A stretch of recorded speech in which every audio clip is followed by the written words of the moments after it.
Nabalitaan nyo na ba to mga ka-omsim? Nagsiserve ng masarap na takoyaki at affordable pa yung price nila dito. Sakto, nag-crave ako ngayon sa may takoyaki kaya dito na ako napunta mga ka-omsim. Banda na naman to sa may Tagalog, Valenzuela City. Basta may masarap na food tripan, pupuntahan na natin yan. Ano pang inihintay nyo mga ka-omsim? Tara't puntahan na natin yan. Let's G!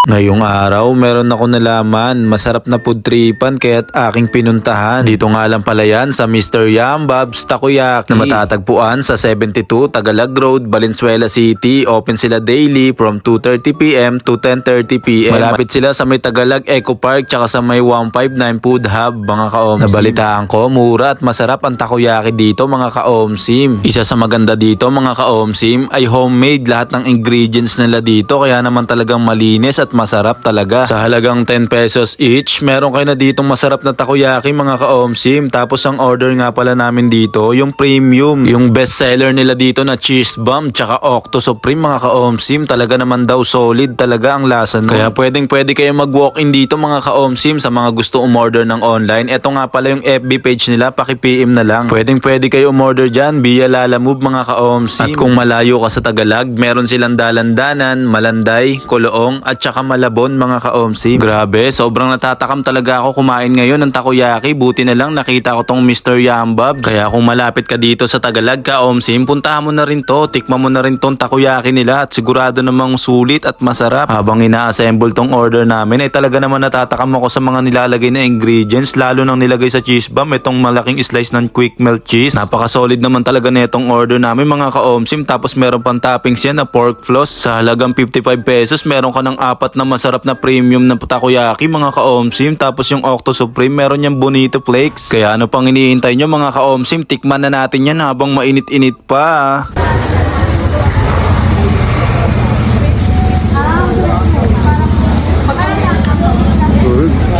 At grabe, talaga naman masarap yung takoyaki nila dito mga ka-omsim, lalo na tong cheese bomb na natikman ko. Hindi siya sobrang tamis, hindi siya sobrang alat at lalong hindi siya maasim mga ka-omsim. Para sa akin, sobrang balance lang yung lasa ng takoyaki nila dito mga ka-omsim, kaya saktong-sakto yun. Talaga namang solid ang takoyaki dito sa Mr. Yambab. Kaya ano pang hinihintay nyo mga ka-omsim, tikman nyo na rin tong sinasabi ko na takoyaki sa may banda sa may Tagalog. At para nga pala sa mga panggabi, pwede rin pala kayo umorder dito ng frozen takoyaki tapos iniitin nyo na lang mga ka-omsim. Ito nga pala yun, oh. Bali kung gusto nyo nga palang umorder dyan, mag-PM lang kayo sa page nila mga ka-omsim. Grabe, isa na namang masarap na food tripan ang na-omsiman ni ka-omsim. Banda na naman to sa may Valenzuela City. Kaya ayun, craving satisfied na naman si ka-omsim ngayong araw. Ang cravings ko ay takoyaki. Kaya ano pang hinihintay nyo mga ka-omsim? Punta na kayo dito. Order na kayo dito ng masarap na takoyaki, Mr. Yambab's Tagalog, Valenzuela City. At hindi ako mapapaya sa inyo dyan mga ka-omsim dahil alam nyo naman, food trip at good vibes lang ang lagi natin dala. Dahil muli,